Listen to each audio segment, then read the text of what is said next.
we will study the third law of motion, that is law of action and reaction. Okay, so this law tells that for every action there is equal and opposite reaction. Okay, so if there is action, then there will be definitely reaction, but it will be equal in magnitude and opposite in direction. Okay, so this is called as law of action and reaction. Okay, so in this law, what we will consider? We will consider the two bodies interacting with each other, means interaction of two bodies. That means one body is applying the force on second body and second body is applying the force on first body, but these forces will be equal in magnitude but opposite in direction. Okay, that is action and reaction. Okay, so how this we can write? This law can be written as, or we can write it as, force on first body, force on first body due to second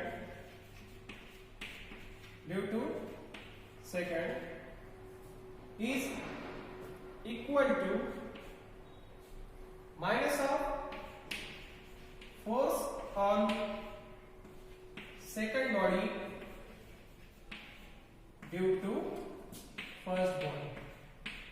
Okay, what we have written, force on first body due to second is equal to minus of force on second body due to first.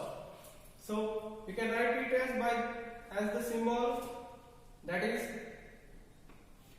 F12, means force on first body due to second, which is equal to minus of F21, that is force applied on second body due to first. That is F12 is equal to minus of F21.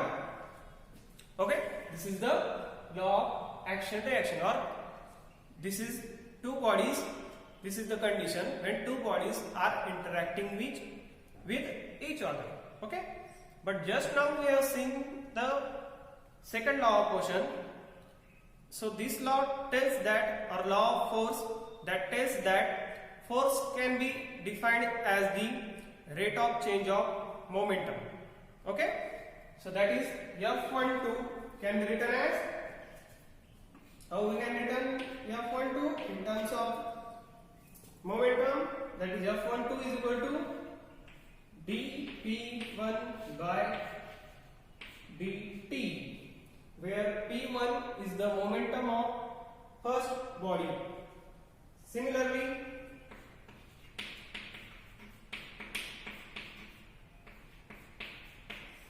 F21 can be written as dP2 by dt. We know that law of force tells that force applied on the body is the rate of change of momentum. So here P1 is the momentum of first body and P2 is the momentum of second body. Okay, then we will put the values of momentum, that is P1 is the m1, that is mass of the body, times v1. We know that momentum is mass into velocity. Therefore P1 will be m1 v1 and P2 will be m2 v2. Therefore this values, force value, we will put in the equation first. We will let dP1 by dt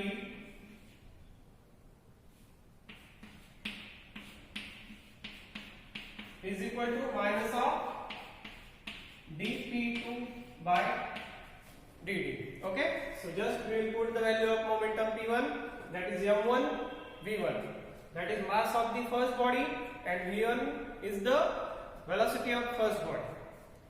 So that will be, and and we know that mass is the constant, therefore we can write it as or outside the derivative term. So that will be m1 into, or we will write that whole term, or one step we can increase, that is d dt of t1 value is m1 v1, which is equal to minus of d dt of m2 v2, where m2 is the mass of the second body and v2 is the velocity with which second body is moving. Okay, understood? Then we know that m1 is the constant term, also m2 is the constant term, therefore we can write it outside of the derivative term, that is m1 dv1 by dt, which is equal to minus of m2 dv2 by dt. Is it okay? Very simple. Just constant term we return outside of the derivative term. Okay? But we know that dv1 by dt can be written as, or it is the acceleration of the first body, that is if a1 is equal to mod of dv1 by dt and a2 is equal to modulus of dvt by dt. Okay, so we can put this modulus value in above equation. It became m1 a1 is equal to m2 a2. Okay, then we can write it as, if a2 we written in the denominator, then m2 is equal to m1 a1 upon a2. Okay, so this is called as the third law, or using this equation m2 is equal to m1 a1 upon a2, we can determine the mass of the second body. If we know the mass of first body, then acceleration a1 and acceleration a2. Using these three values, we can easily determine the mass of second body.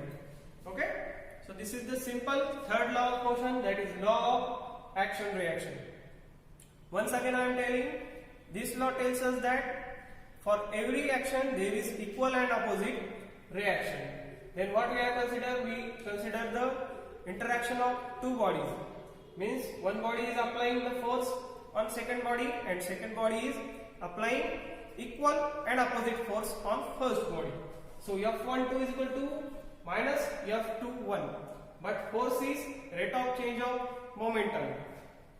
Therefore F12 is equal to dP1 by dt and F21 is equal to dP2 by dt.